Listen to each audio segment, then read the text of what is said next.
Hi, loves, or shall we say, good evening. And today we're going to speak about, or this is what I felt like giving you my take on the topic of self love and how toxic can it actually be, especially the way it is presented in the mainstream media today. And from my perspective, one of the most narcissistic trends that has started is with this whole idea of self-love, making everything about me, the traumatized me, the abused me, the hurting me.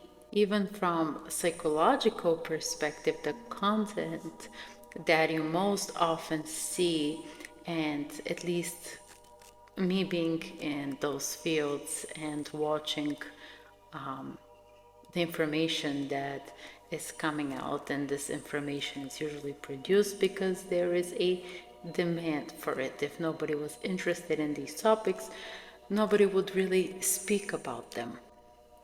But in terms of psychology, some of the most trending topics are on narcissism, manipulation, trauma, abuse, recovery, healing, what is high value, what is low value. And once you zoom the lens out and look at things from a higher perspective, many of these concerns, if I can call it that way, were never the topics of conversations back in the days, because if we go back in time, for the most parts, people were delusional about this whole concept of self and any individual personal meaning for contribution they play in society. Whereas nowadays, the self and individuation is put on such a high pedestal. And to a degree, yes, I do agree that it is important to have self awareness and knowing who you are, but at the same time, giving it so much attention, what we're actually creating is this very self focused perception, which is also separating us from the wider, from the whole truth, from our purpose and meaning here. Because it only represents a very small and tiny part of the reason we're here and of this whole puzzle that we're trying to piece together about our life. And once again, when we take a step back and look at the bigger picture, the larger scope of things, focusing and paying so much attention on all of these problems or issues, regardless if they are outside of us or they are experiences within us. And I'm not saying we should ignore them or not pay attention to them. What I'm suggesting is try to be more aware of how much energy you are investing in entertaining them. And why do I say this?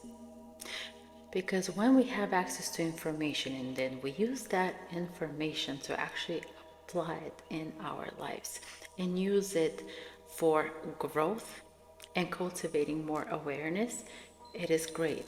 What is happening in this case is that we have access to this information, but instead of applying it, we are actually using it as excuses. And when we do that, we're actually creating more separation and more alienation. And because of these unconscious actions, of course, we're going to see much more relationships falling apart and things not working out or flowing into life. And what is the opposite of separation?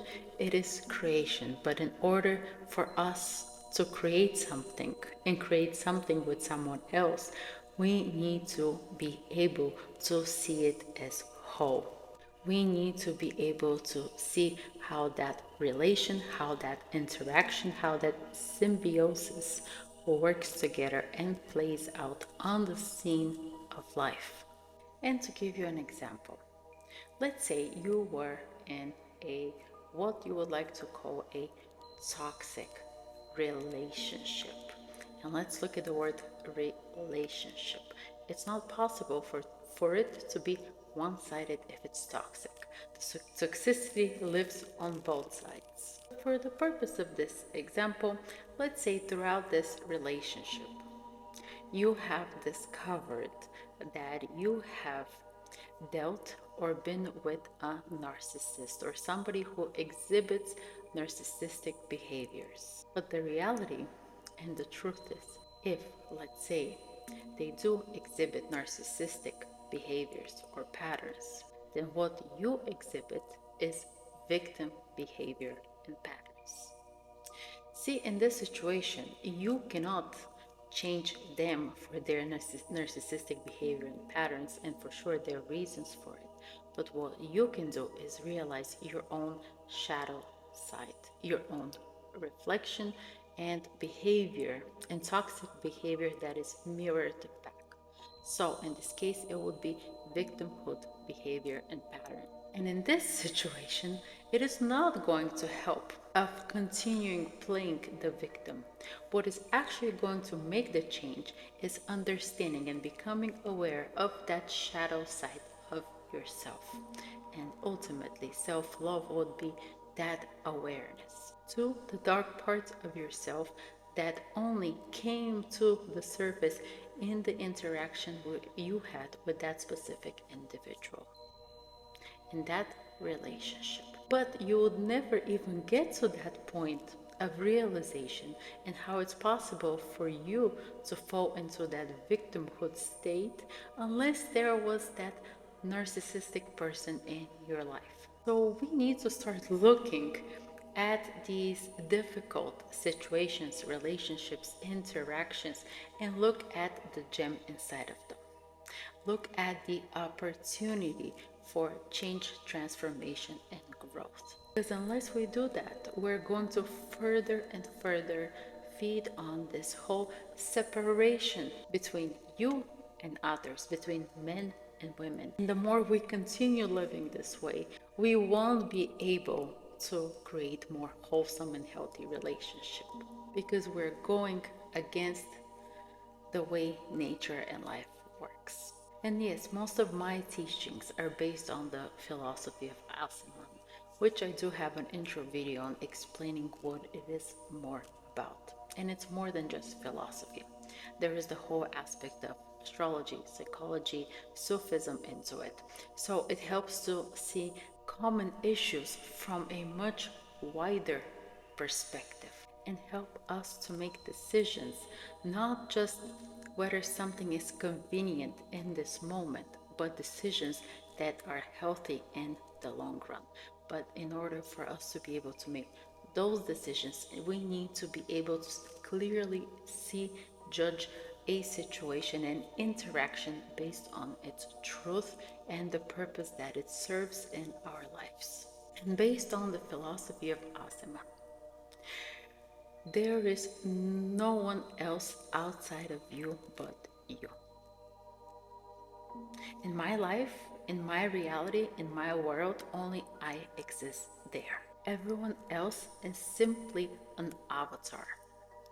They're projections of me. They're mirrors of me.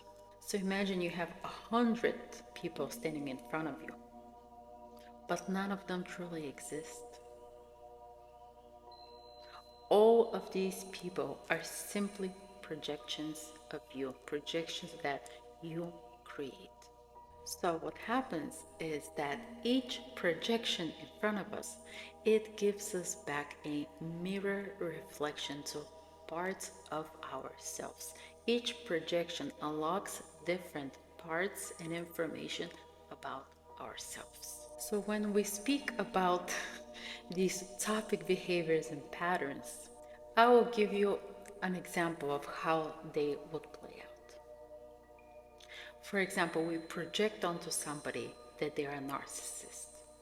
And in truth, what they're reflecting back to us is that we have a victimhood or victim mentality or victimhood patterns. Or in the case where we project on somebody that they are a manipulator. In truth, what they're reflecting back to us in that interaction is that we are delusional. And when you think about it, somebody who is aware of who they are and the truth about themselves, they cannot be manipulated.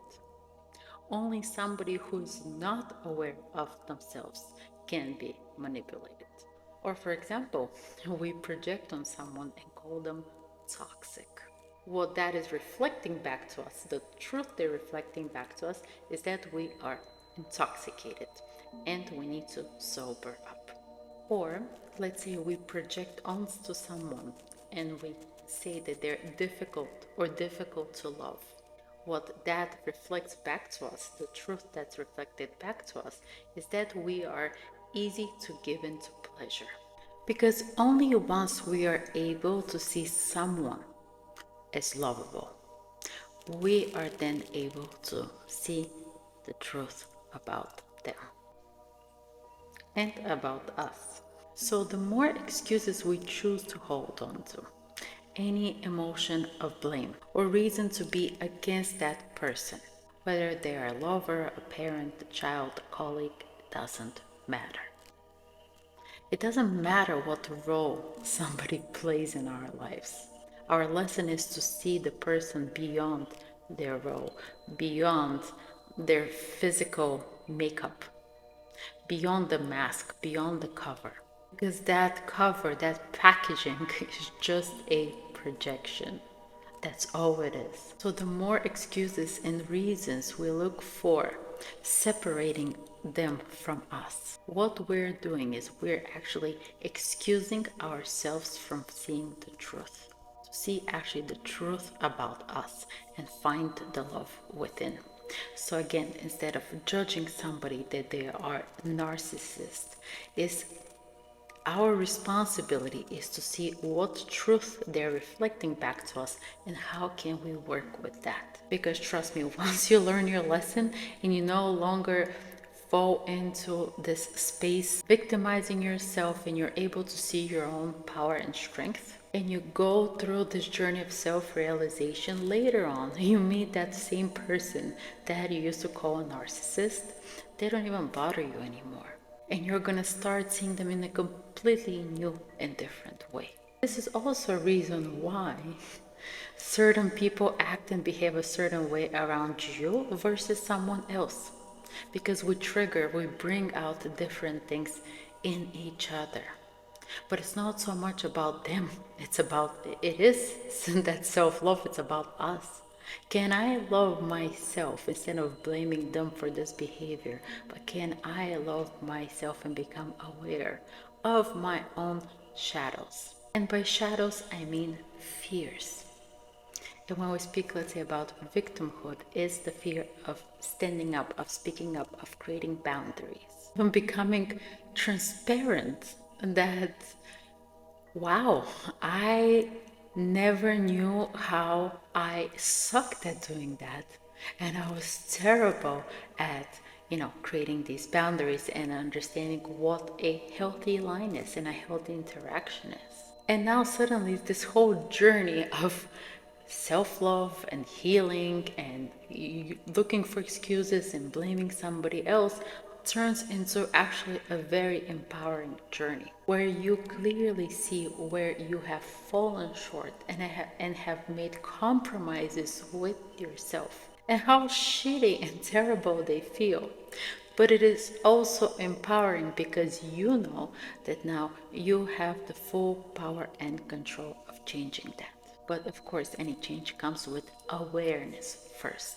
So, the ultimate purpose and goal of self-love is to understand the reflection of our projections. And I know this is very, very deep. And you might need to rewatch this a few times so it sticks in your mind and start making more sense. But also part of self-love is to learn taking responsibility for our lack of awareness and start learning to relate with others in a new way. So do you see how in this whole idea of self-love, we still have others that play a part in that journey? You cannot go through this journey alone unless you have someone across from you reflecting things back to you. You would not really have a realistic idea of what love is. Of course, only those that see the light, the beauty, also the shadows and fears in you and accepts you for that and sees the whole full reality of you, the whole picture of you. And through their love, you are actually able to find that self-acceptance and learn what it feels like to love yourself. But this cannot happen without the other, without the reflections. And that's all it is.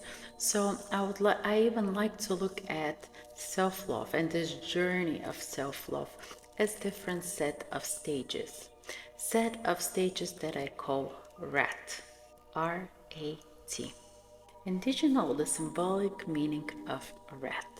It's a symbol of both destruction and intelligence. The destruction meaning that we're destroying the illusion of separation, that division that stands between ourself and the other. And intelligence, cultivating that higher mind that transcends our current or limited perception to a higher meaning. And what RAD stands for? Reflection, acceptance, and transparency. And only from that place we can take action. We can make changes. And I'll give you here an example. Growing up, I always felt like my mother is the biggest manipulator on earth. I always felt like I could not follow my own path and desires, and she was always trying to manipulate me into creating her own dreams and goals into reality. But also at the time, well, since I was also young, what I did not understand is when you don't know who you are, you don't have a clear perception of self and how to assert yourself.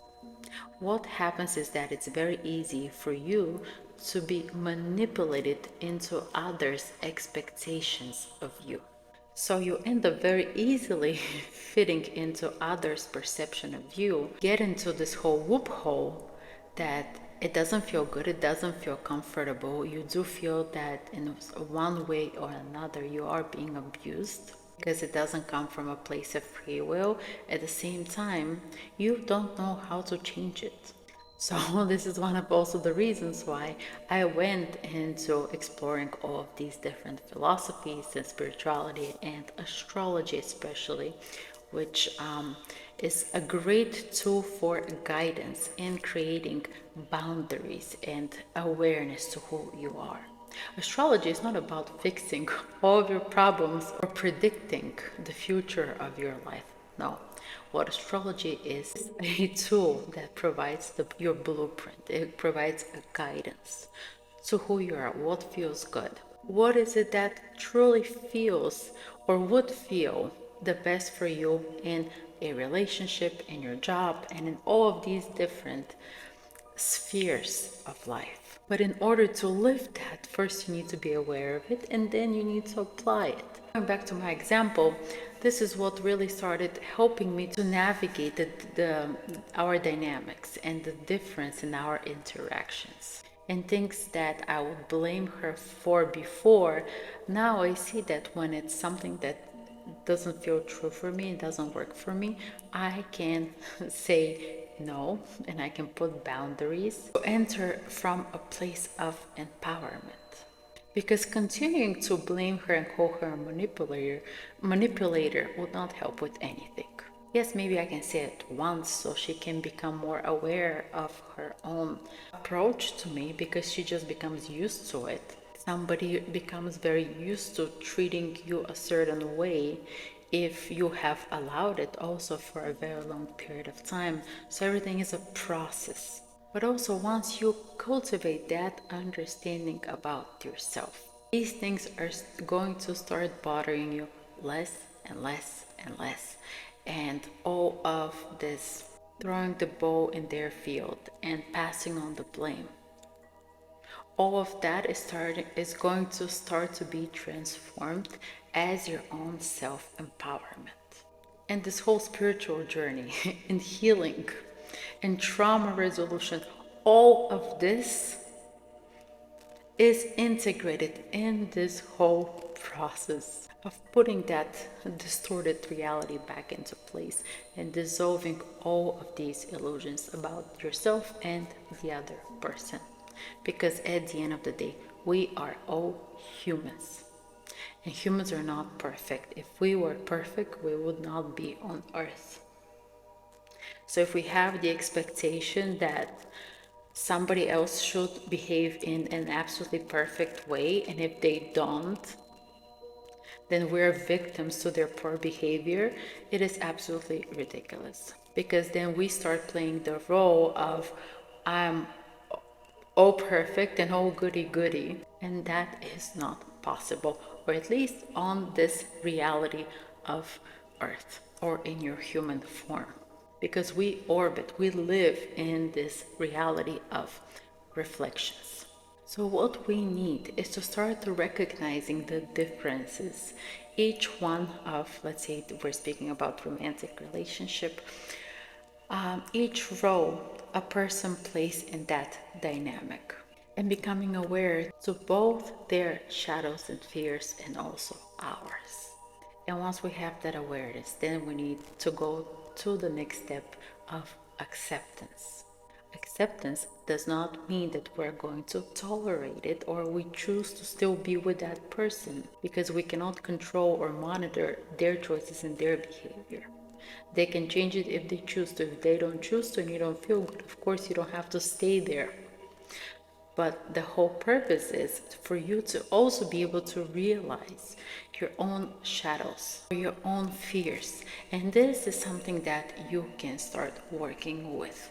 And once we get to seeing this whole reality, or seeing the picture in a very clear and transparent way, then we are able to take the necessary actions and apply them.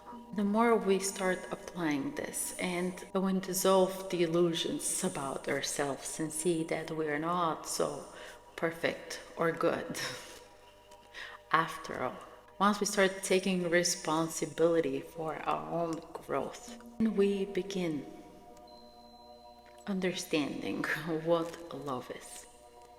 And love, we cannot love ourselves or somebody else just for our own greatness and amazing qualities. There is parts of us that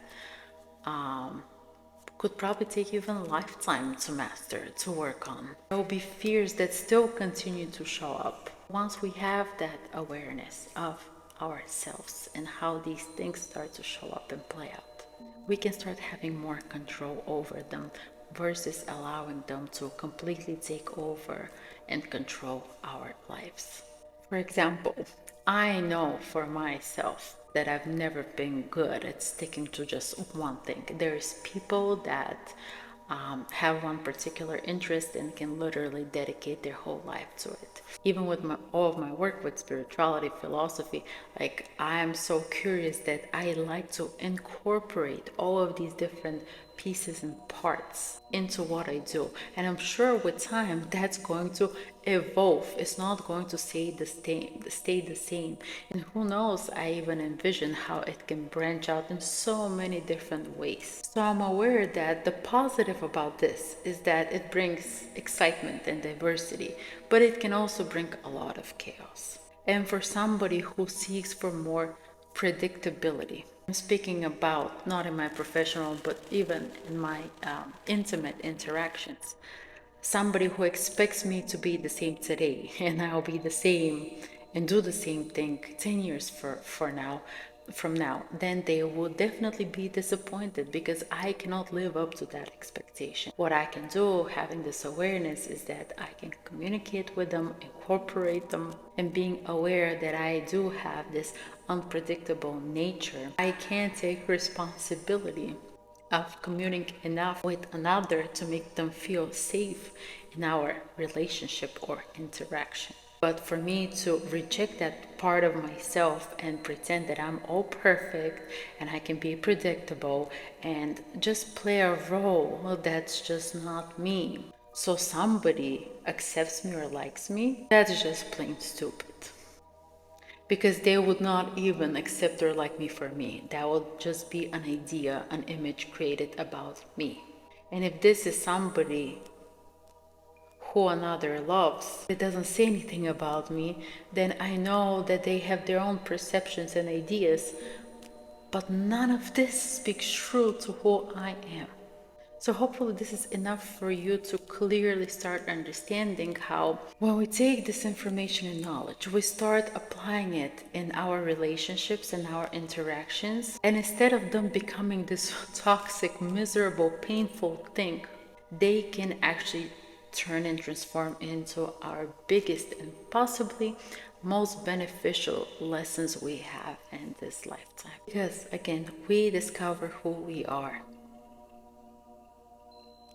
through our interactions, through our relationships, and what we get reflected back to us. So even with this whole idea of healing and trauma, you cannot fully heal anything unless you are connected to your body.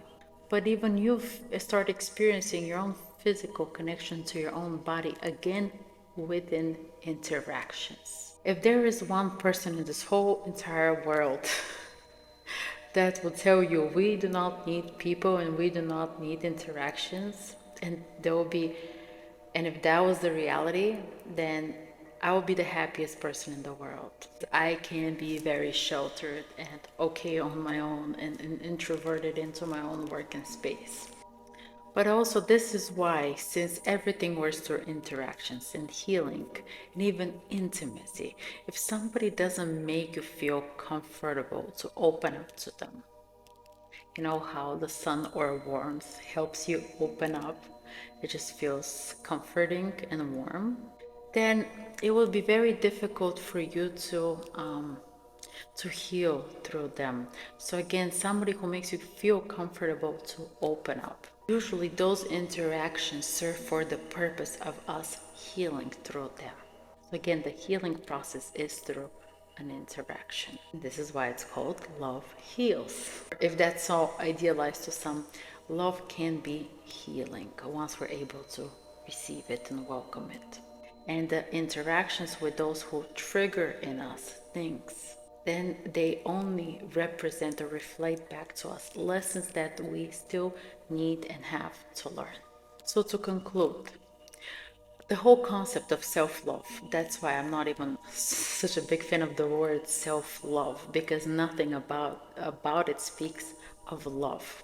When you need to love yourself, that just suggests that there is a need that's not met, that there is lack. Lack is the opposite of love, because where there is lack, there is some fear, there is some emptiness, like something is missing here.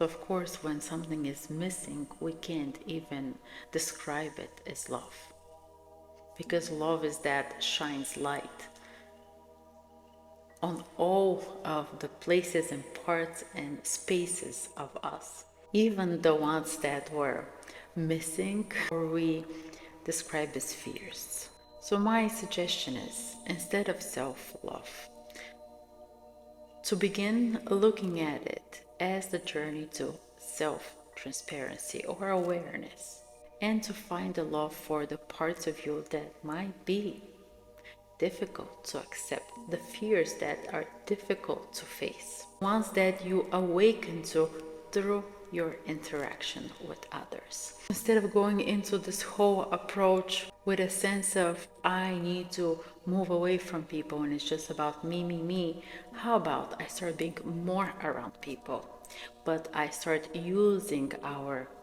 interactions, I start using the things that are reflected back to me as a way for me to create more awareness to myself, to the projections around me, and taking the necessary actions of making the changes that you actually want to see around you. Thank you so much for watching, And if you have any questions, let me know in the comments below, and I will see you next time. Bye bye.